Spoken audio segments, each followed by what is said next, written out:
We got our special guest, very special guest. Come on. Austin Streets TV. Gotta keep the bands on me. Might take a bitch out to eat.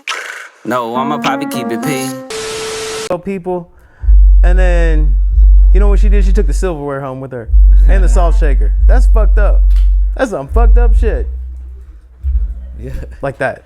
Nah, I'm rolling now. Oh, you are? I'm about to Okay. cut in. Hey, man, it's Austin Streets TV. You know what I'm saying? We got another episode. We had to bring in, you know what I'm saying, one of the hottest in the streets on the fashion. We got Hyde Park. We got Jacob from Hyde Park. What's going down? What is up? I'm in ATX. I'm just happy to be home, honestly, because yeah, man, Texas is home, and Yeah. I've been out of the country for a while, so I just, Oh, shit. you know, I'm here. I'm eating tacos. I haven't had tacos in a while. Tex-Mex is a thing. It's a thing. Yeah. Tex-Mex is. I try to tell people everywhere I go, Tex-Mex is a thing. It's a thing. So what brought you back? You know, you said you was out of the country. What brought you back into the country? So I come back and forth, you know. So I got my studio outside of the country now. I got my warehouse and house still in Texas, but my studio and my team is where I'm actually cut and sew and all that. I got Yeah. sewing machines. I got everything going on. That's all outside Damn, the that's country. crazy. Yep. What? And I live and work there. It's like Elon Musk. My living room is. If you follow me on Instagram, you will see. I walk out my bedroom, and my living room is my studio. It's really cool. Yeah.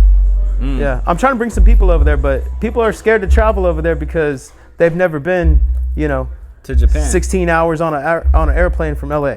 Yeah. You're talking about 20 something hours on an airplane. It's a lot. It's a lot, yeah. Yeah. Does You it really feel like gotta- a lot when you're doing it? Every time every time you gotta every time I gotta stay up for 24 hours, like I'm up for 24 hours straight because I know I gotta get on that plane and I'm about to not get up out that seat.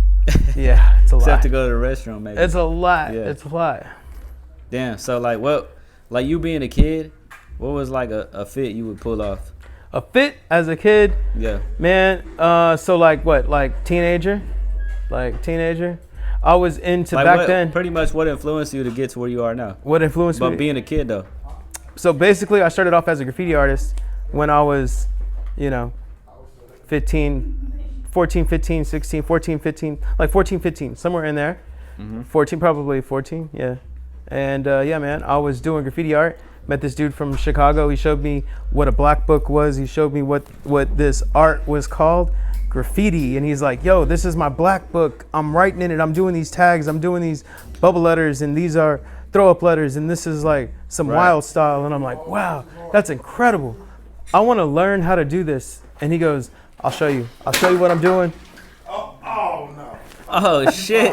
Get out of here! You're fired. Hold on, man. Somebody just spilled a drink in the studio. God damn. Hold on, man. I'm trying to figure out how we gonna get Anyway. back in. That was a big ass drink. That was like a That was a 32 big ounce. ass That drink. motherfucker was Bucky's 32 ounce. You know what I'm saying? Nothing but liquid in there. No ice. Okay? No ice. Damn, bro. Was you wearing see-through Nike Air Force Ones when you was a kid? Cause that just came back. Nah. I was in the era of Jinko. Oh, You know, shit. Jinko was a thing back then.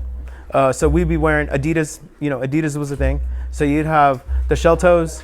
You know, shell toes were a thing. I was in the second wave of hip hop, like the second wave. So it was popular like in the late 70s and 80s, early 80s, and then it kind of went away. People thought it was going to be a fad, and then hip hop came back in the 90s, and then it never left since then. So I was in that second wave, specifically in the graffiti breakdancing side of the hip hop culture, and then that's pretty much how I got introduced to the culture. But most importantly, how I got introduced to art, which is what brought me to fashion and just all of that. Because, you know, you could say, yo, I want to be a fashion person or a fashion designer, but maybe you want to design dresses, or you want to be a formal, or you want to be a country western fashion designer or something like that. I specifically wanted and had it in my mind that I was going to be a hip hop fashion designer. Like I want to be a streetwear designer. But For that culture, kind of. for that culture, right? Because at that point in time, back then, you were kind of just putting pieces together. You know, you would put a jersey. You know, starter caps were really popular back then. Now, Right. it's not starter. It's something else. But but starter was really really popular back then. And then you would wear your favorite, you know, what home city you were from, you know.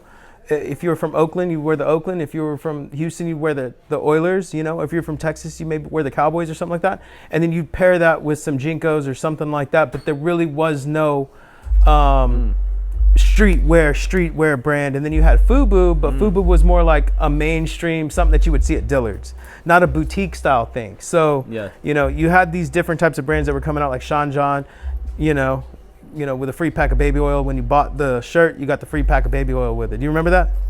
Nah, that's crazy. No? Okay, that you had to That's be around crazy. for that. Yeah. If he really did that. No, I'm just joking. That didn't actually happen, but yeah. You remember that? Hey, wait, that's a clip. Hold on. Yeah. I was like, wait a minute, hold on. He's playing with me. That's him calling now. That's his attorney. He's calling me. Yeah. Yeah. He's like, hey, what did you say about my baby oil, about my client shit? No, that's funny as fuck. Yeah. So are you originally from Houston? I know. I'm originally from Texas. Texas. But okay. I moved to Houston when I was 13. That's, you know, when all that kind of happened. My grandmother had cancer, terminally ill, and so my whole family, we moved to. But I used to live in you know, some small town in Texas. Yeah. Yeah. Okay. Damn. So, you know, Houston's a big melting pot of culture. All kinds of culture. You know what I'm saying? It's like what did you get from that being in Houston? Like what did you pull from Houston?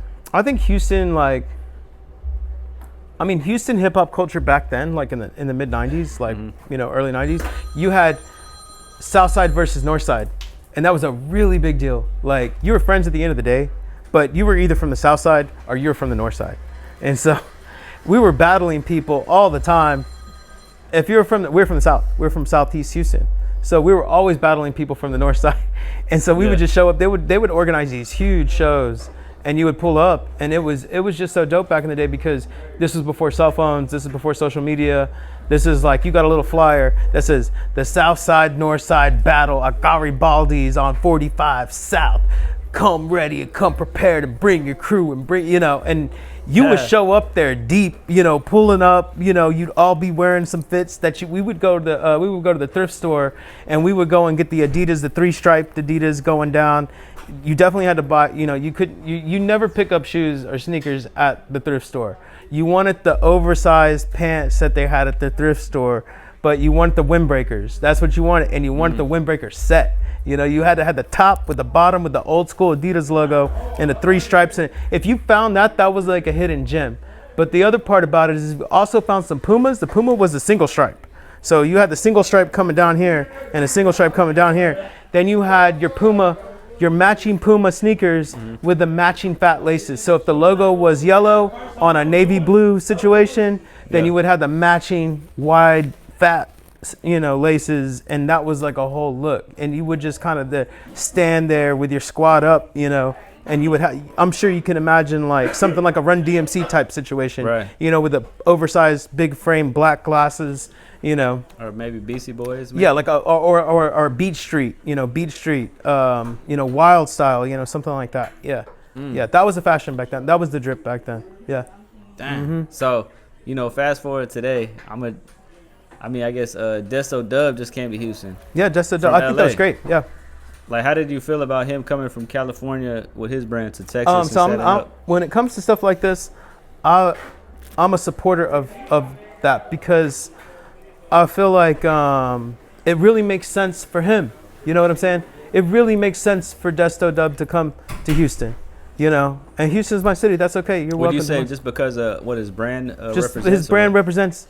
It's not in a different lane than me, you know? But even if he was in the same lane as me, for him to hook up with Charleston from Exotic Pop, like, I'm going to bless that situation and say, you know what, that makes the most sense to me, because you got Exotic Pop and you got an awful lot of cough syrup brand. You got Desto Dub. You know, this is like a marriage that should have happened probably, or has happened before. You know what I'm saying? This is a thing that just goes together. It's like peanut butter and jelly. Yeah. I'm here to support that. If I can be the milk on the side of the peanut butter and jelly, then we all having a meal. You know what I'm saying? We're gonna cook. You know, we're gonna make that happen. And I feel like I could be it's not an and or, it's a with situation. You can get this with it. You know what I'm saying? I need chicken nuggets with my I need French fries with my hamburger and milkshake. Okay, that's kind of what it is. You got to have it all. They gotta have it all. So when it comes to like making clothes, right? Like how important is it to like have quality clothes? Like do you care more about having quality, or do you care more about just like reaching different, like putting out a mass amount of clothes to sell? So, Hyde Park has always been a micro brand, like a small batch micro brand. We sell like at a premium price, and when it comes to quality, like there's so many boxes that you can open that can determine like a price of a garment, you know, and you can get so detailed into something, and you can go down and go down that rabbit hole with that. So I feel like there's so many layers to it to unwrap to even try to figure out how you're going to get it to a price point, you know, and how many units that you're going to make, you know, and how many units you want to make. But we've always been a micro brand. We've always been you know, we'll make a small batch of stuff on some more popular pieces, on lower priced items. You know, we'll make a little bit more. And when it comes to quality of product, like the amount of time that I take, I'm a personal designer. I'm in the studio. I design probably 95%, 92% to 95% of everything that I've been doing. You know, at first I was doing like 100%, and now I've got a full staff, but I still love to have creative control over the process, you know, and what we're creating. I'm expressing myself creatively through this product, and that's what I feel like is being put out. So in terms of like quality, I'm putting my hands and my eyes on everything. I'm a designer. Like a lot of people go to Alibaba, nothing against it, but that's not what we're having here. We're not going to Alibaba. We are. Can you go to Alibaba and make a good product though? Me? No. Just a person. I would say no. No? I would say no. I would say it's very, very hard because, and I'm gonna tell you, you want to dig into that box about Alibaba, because that's a whole nother story. For those of you that are going to Alibaba, I'm gonna tell you right now, you're not dealing with a factory. You're dealing with Ling Ling's brother that speaks English because he learned English as a second language in his Chinese college. And that guy doesn't know anything about manufacturing clothing at all. That's Ling Ling knows about it. Now he's got to communicate what you want to his sister or to his whatever. And that communication, you know, that little thing that happens right there, right, so much can go wrong. How can we make mistakes? Yeah. Every single mistake that has ever been made will be, and y'all know if you've ever gone to Alibaba, how many, if it ever comes out the first way, the right, how you want, you know, it. How you want it, yeah, the first time. Tell me if that's ever happened. It'll be a miracle. Your standards are either not higher. It was a miracle. God came down and said, you know what? We're going to bless Ling Ling and his brother, and we're going to make this product the right way. Do you feel like nothing against Alibaba, but yeah. And if you're hustling on Alibaba and you're doing that, make your money. Make your money. But that's not what we're doing over here. That's not what we're doing. Like during COVID, right? Like a lot of people were having access to funds and money and all this stuff, and a lot of people started brands, and you know, they were probably using Alibaba for sure. You feel like that time period affected the streetwear culture? I wouldn't say that time specifically, but I would say like after that time period. There was a time period when money was just, people were just throwing money at everything at that point in time. And I feel like that there was a moment where there was an oversaturation of streetwear. There's always been an oversaturation. People want to start streetwear brands. It only became more obvious and amplified as a result of social media becoming popular, as a result of people just being at home during COVID, as a result of people going, oh man, I just made X amount of dollars by selling all this products that I had, and people wanting to jump on that wave. Just like, you know, same thing with any industry, you know, same thing with being a rapper. Is that, we'll go to pick up a camera and we'll go and follow my friend around and you're a rapper today, you know.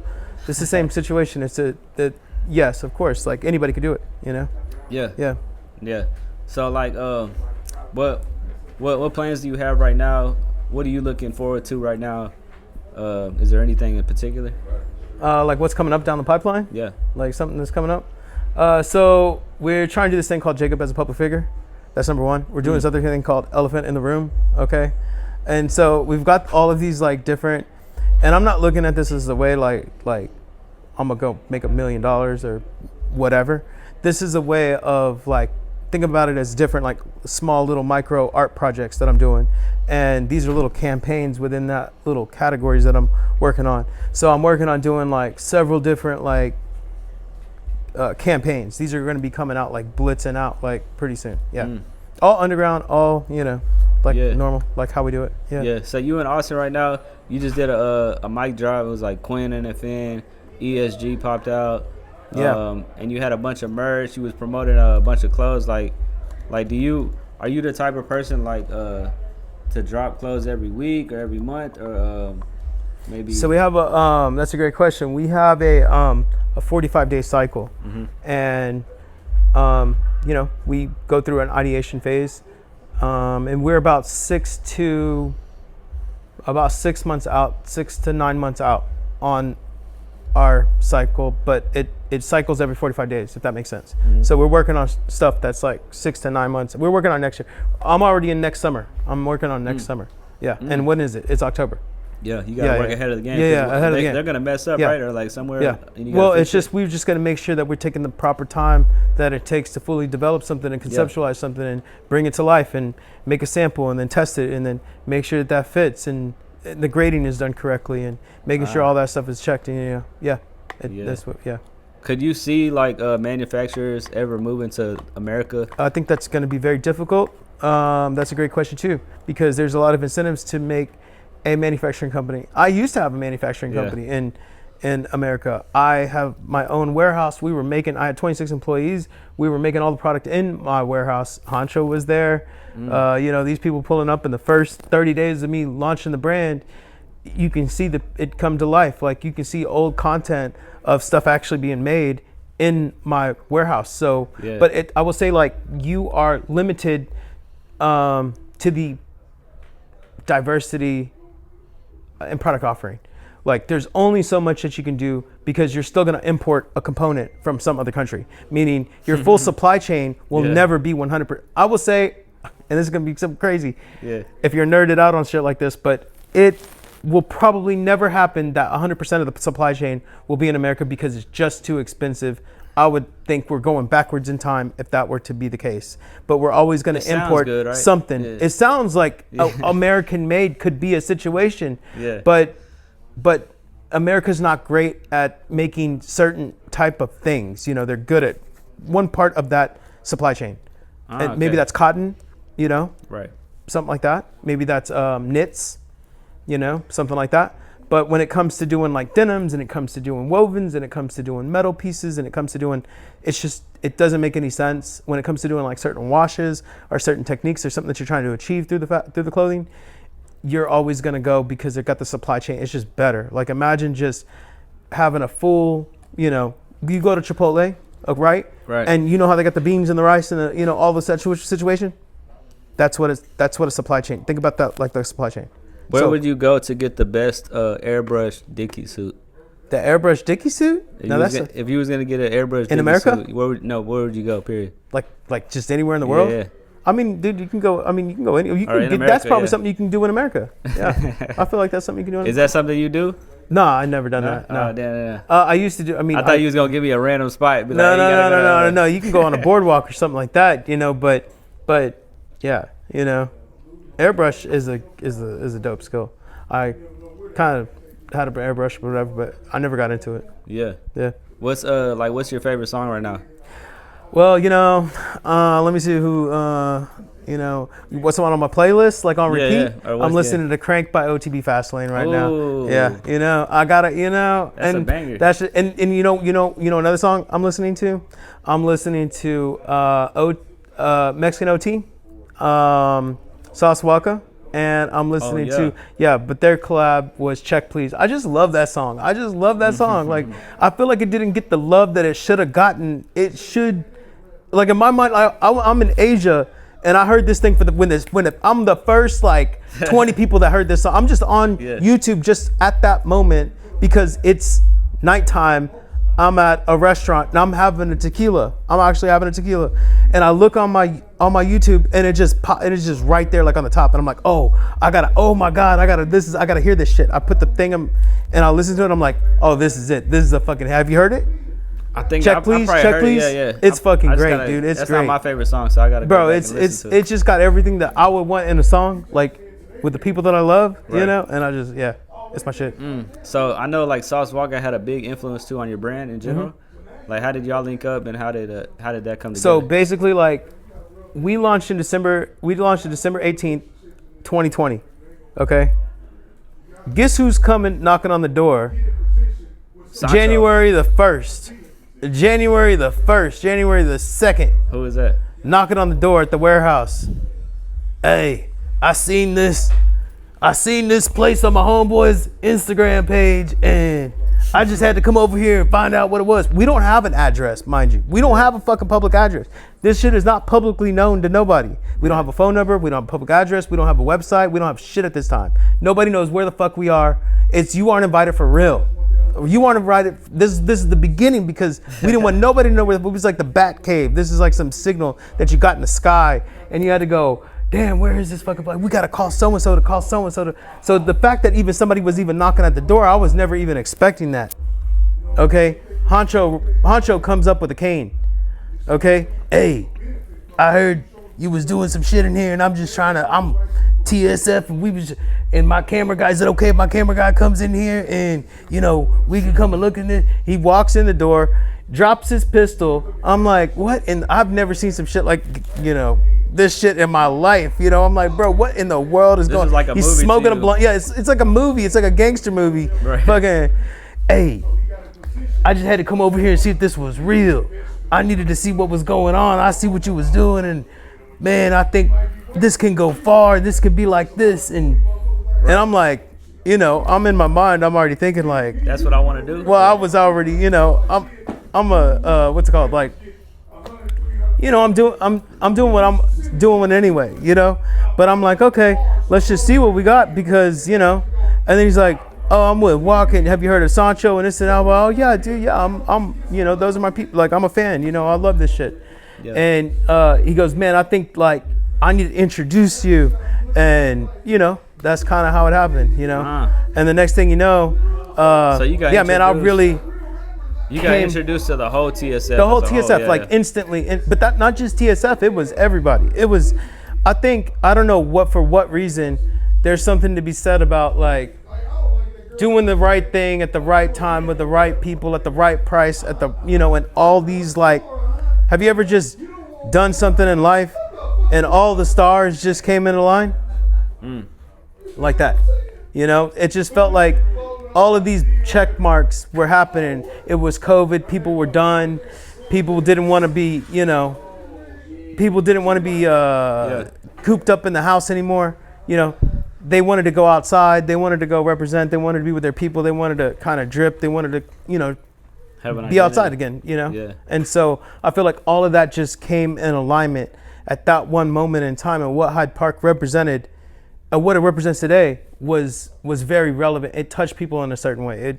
People feel a certain way, even not knowing who I am as a person, because it was never about me, and I never wanted it to be about me, even to this day. Hyde Park is its own thing. It's its own entity. It's its own. Right. I'm Jacob. Hyde Park is Hyde Park. Right. But you got fans that always want to know the creator. You know what I'm saying, behind it. Yeah. So they I think it's always wanna important tap to have like a connection to that. I feel like people may identify with me as a person, be like, oh, I feel what he's saying, or I think what he thinks, or I feel like what he's trying to express is what I'm trying to express with myself.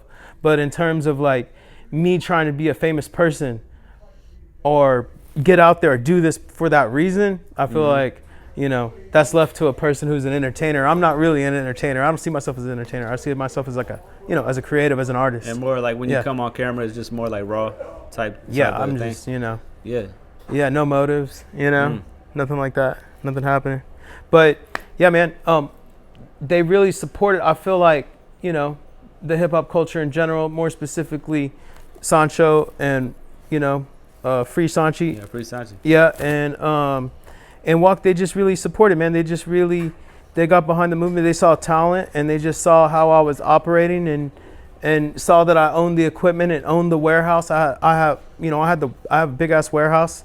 I had all this space. I started hosting people and bringing people over. And anytime somebody would come into town, they would come to my warehouse, and they just saw that was real and authentic. And we're really making something happen here. This is not some videos that got shot in there as well. Oh, you can go back and look in the for sure. For sure. You can go back and look at the beginning inception days of Hyde Park and see where it came from. there's videos of it at my warehouse. But there's other people that are trying to start clothing brands at this exact same time.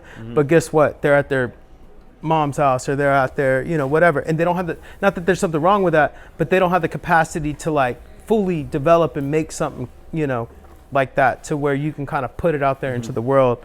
You're just kind of just messing with a couple funds, I'm here to like fully express myself creatively through fashion, and I want to get that out to as many people as I possibly can. That's much different than somebody going, oh, I got $2,000, let me try to put it into some hats, into some t-shirts, try to flip that, make my money. It was never about let me try to flip that and make my money. In fact, it was the exact like opposite. It wasn't a money It was grab. never about, it was let me get this message out there because I think it's so important that I got to spread this word that Hyde Park represents this culture and that we need to be the glue for this. If you're at odds with somebody or you got ops or whatever, but fashion is always going to bring people together. And I feel like with that, you have this brand that's like represents the culture like what Bape used to, or something like that. Why do you say Bape used to? Yeah, used to, but because they sold. That's owned by somebody out. Who is it? It's some other, it's not even a person of the culture. Do you think they still drop cool pieces or no? I mean, I will never disrespect somebody's movement or money, money making, Yeah. But I think that to be authentic and to be real and to be the real person that's involved in the everyday thing, like I'm here, I'm with you, I'm on the streets, I'm shaking people's hands, I'm meeting with people, it's a different thing than to be sitting behind somewhere, slapping out product and just, sending it out. So would there ever be a time where you like you said Bape sold? Would there ever be a time? Me personally, or a cap where you're like, that's a great question. That's a really good question because I've asked myself this several times, and I've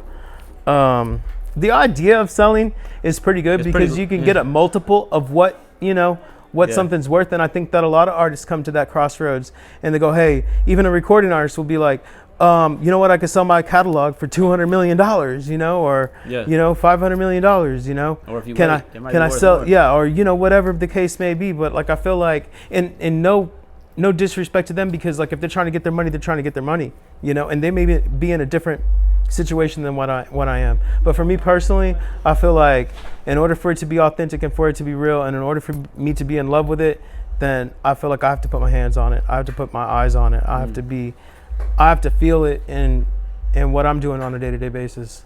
Yeah. So if somebody is the designer of Louis Vuitton, are they considered like the top designer in the world? I would say that's arguable. Yeah. It's kind of random, If you but think they've about had some if you think about Louis Vuitton and and Pharrell, and I love all that and the support within that culture. But if you think about Louis Vuitton, you can also draw similarities to a brand like Olive Garden. Olive Garden reminds me a lot like Louis Vuitton.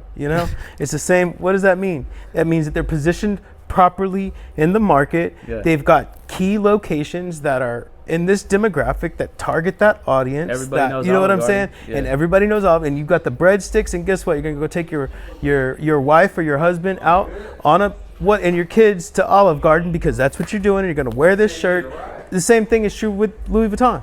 Yeah. That's, to me, that's like manufactured, like very, perfect concept of what that package looks like. And that's cool. That's good if that's what you're doing, but I feel like that's not streetwear. That's not, Yeah.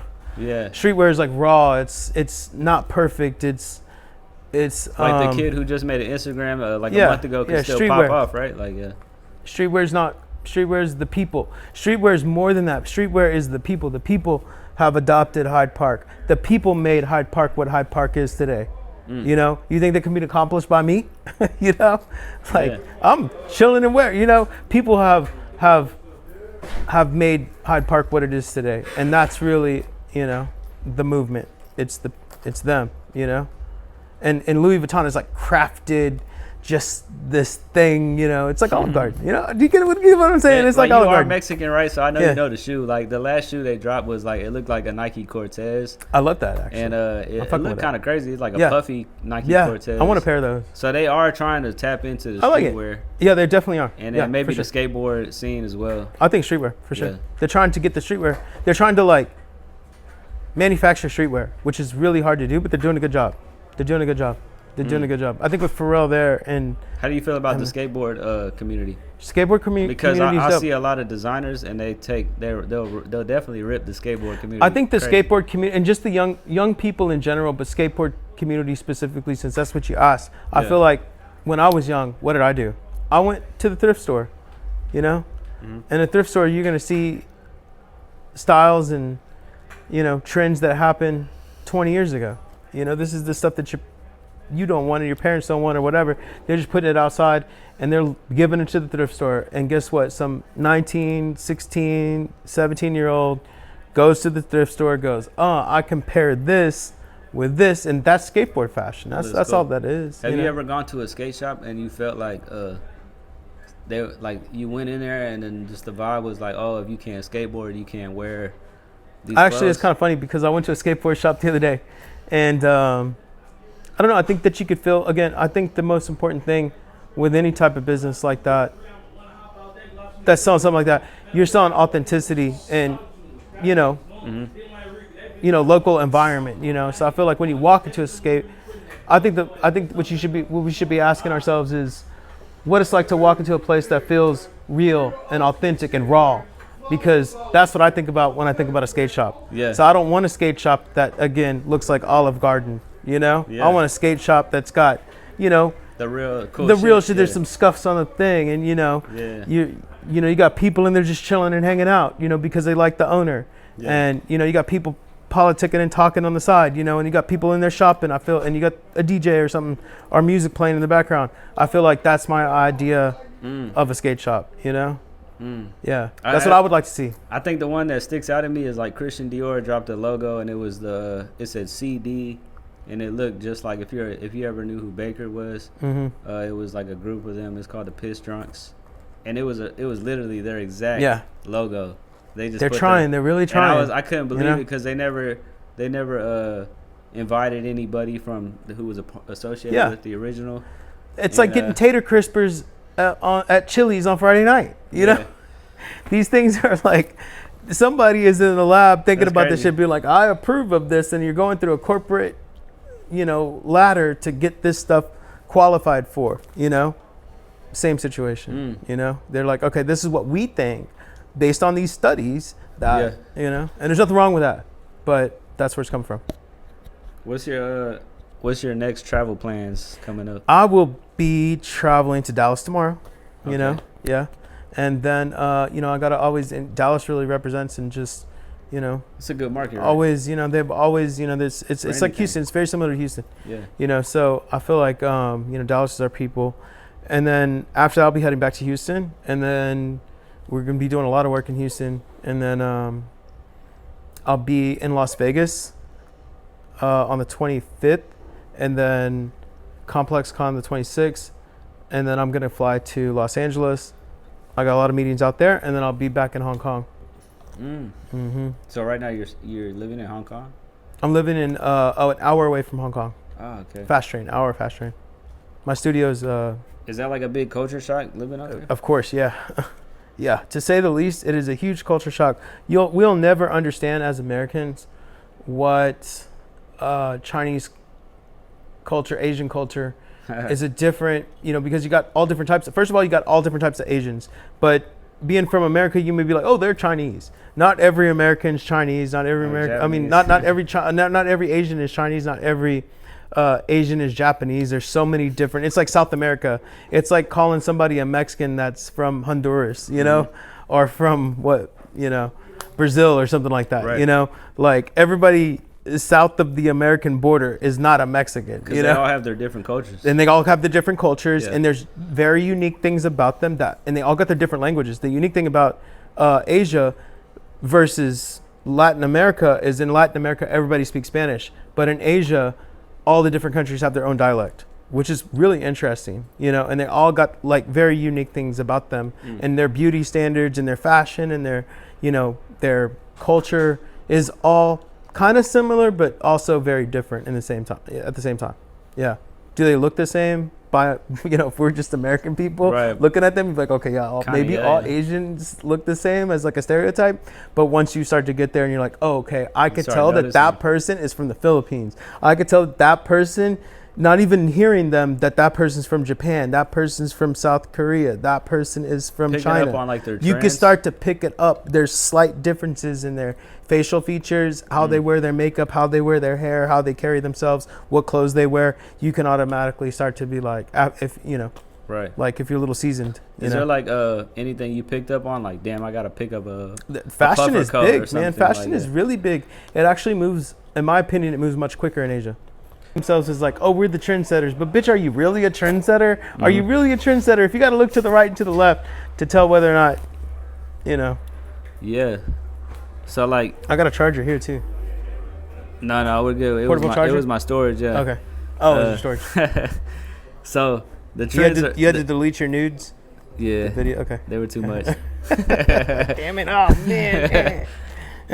So like the trends, you know, they stand out there. You know what I'm saying? So like, what do you get from it as the brand? Trends are moving like really, really quickly. Like I think the trend of like, first of all, like live selling and like live streaming selling, like that's already been a thing. Also, like people pick up on these trends and they cycle through like really, really quickly to where they will have like 6, 8, 16 different iterations of that thing, you know, whatever that thing is. You know, if it's a pair of denims and it's a wide leg denim, they were doing that already. Okay, you know, I got a good question 5 years then. ago, 6 years ago. So You know, recently, like a trend in America is people wearing Asics, right? they don't have these brands. Do you feel like that was never big in Japan? Like you'll see They like, don't have the these, baseball players. So or- the thing is like you got to understand like some brands are selling in Asia and some brands do not sell in Asia, because they have Asian, what is it called, like equivalents. Like they have that for Asian people. Like Nike, you know, they have their own Nike. They have their Right. own version of Nike. Babe Japan even. But no, Japan's different. Yeah. Japan is more Western, more American okay. culture. Yeah, Oh, okay. yeah. Damn. So, what, Like Japan's really big on these tote bags right now. They're really big on like on- nylon tote bags. No, specifically Trader Joe tote bags. Oh, okay. Like an American person would be like, "Oh, it's a Trader Joe's tote bag." And but in Japan they're like, "I got to have the Trader." Trader They don't even Joe's. have a Trader Joe's in Japan. But I don't know if they think Trader Joe's is like every is- American's going to Trader Joe's So or is something. Trader Joe's setting up shop in Japan? I don't know. What are they No, doing? bro. Look, listen. They got Do to. you think that there's a Trader Joe's in Japan? No, but they think that America is like they love Japanese people specifically love American culture. Like they love Kobe Bryant, fucking pop culture. Chinese people love American basketball, but Japanese people love Americana fashion, like old school fashion, like thrifting type. Think about the war that we had with Japan. Like, you know, a lot of those fashion trends were set like back then, and their parents had worn these styles, and now their kids and their kids are wearing these styles. So to have like a tote bag that has like Trader Joe's, which is an English word, they write in kanji. So they write like their own lettering, and they write with a little bit of like Chinese lettering or whatever. And so these little symbols all mean words, right, to them, but they don't have American alphabet. So to see Trader I see what Joe's, you're getting at. just like we're you to see Yeah. something written in Japanese, you're like, oh, that's really cool. Well, what does it say? I don't know, but Like it's people cool. get you know? Japanese tattoos, Yeah, right? And- yeah, or like you see Japanimation, you don't know what this is, you know, like this is Japanimation for them. That's Japanese animation, Yeah. you know. So for them, an American tote bag that says Trader Joe's on it, like that's like Americana, like this is their idea. This from- These bags are being sold for like 3 times, 4 times what they're worth over there. These are like 50-cent bags, $1 bag. They're going crazy for these things. And they're reselling them over They're there. reselling them. I'm about to get on eBay tonight. I ain't Yeah, gonna lie. go to Trader Joe's, go pick up some and sell them to somebody, some Is, Japanese is person eBay still? Yeah. out there. They don't really have American. No, is eBay still like a heavy hitter right now? I in don't the think game? so. No. I haven't heard about eBay. Oh, okay, damn. I know back in the day that was like a thing. That was a big deal. Yeah. Damn, bro. Yeah, What? the dude that traded the paperclip all the way up to a house, I think. But I think that was on Craigslist. Or just selling fake belts online, or Yeah, like fucking fake You know what everything. I'm saying? Fake everything. Yeah. Now, yeah. Well, now especially, I think. Would you feel like this generation wears the most fake shit ever, or what? I would say so, yeah. Yeah. When I was young, if you wore fake anything, you would get made fun of. You would get made fun of, dude. And now people don't care. They just don't care. They Like don't you care. just seen the Cool Kicks LA, he got raided for $500,000 worth of fake shit. It was stolen. Stolen Stolen shit. But it was fake, right? They said No, it no, was stolen. fake. Oh, it was stolen. I think the first article came out saying it was But fake. I even think that people that wear fake stuff is not even, it's okay. Yeah. I mean, by people's standards today. Yeah, like a fake pair of Rick Owens or something, right? People do it. Yeah. Like how do you tell the difference? It's probably coming from the same factory, to be honest. It's like a B lot. grades? There's some really good fakes. I mean, really good fakes. There's some. Yeah. I mean, I'm in Asia. I'm looking at these things and I'm going, damn. You want how much for those? $90 US for a pair of $1,500 shoes. Yeah, that's what I'm saying. And you're like looking at it, you feel it, the box, the whole situation is. There'll be some minor thing, But 2 or 3 points of minor situation that'd be fucked up. Yeah. It may be the padding, it may be something like that. But overall, if you're just looking at it like from my distance, like 4 or 5 feet, you would never be able to tell the difference. Yeah. But I'm not even saying a fake like that. I'm saying a noticeably fake item has been socially acceptable. Like noticeably fake. Oh, okay. Yeah.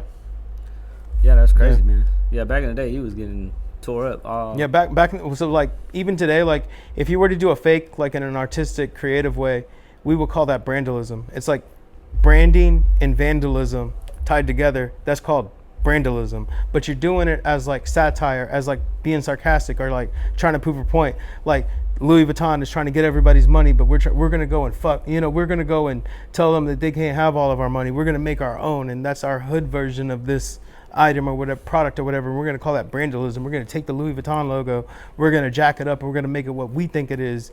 And that's a different like approach to making a knockoff or a fake or whatever. I appreciate that. That's art. To me, that's art. Yeah.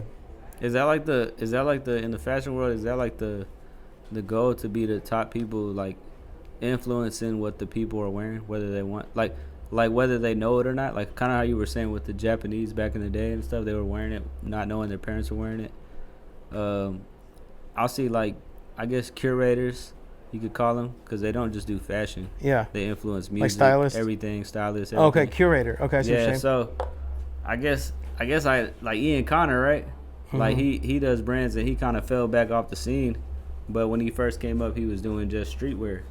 You know what I'm saying? He even opened up a store in Houston, and it wasn't successful or it didn't last too long, but he did it. You know what I'm saying?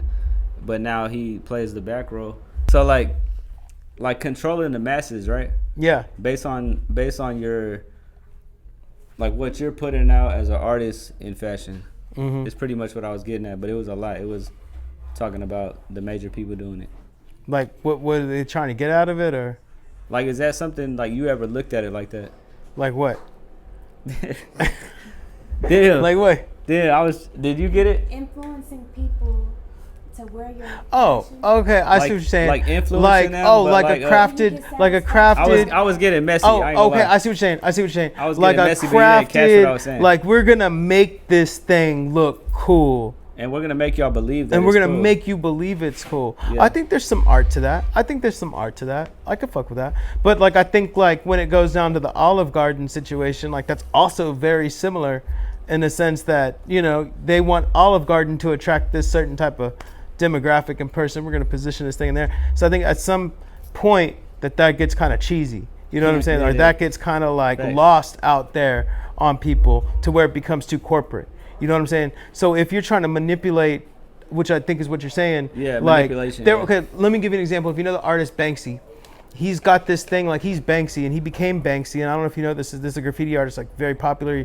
His paintings will sell for like hundreds of thousands of dollars, if not millions of dollars, like at this point.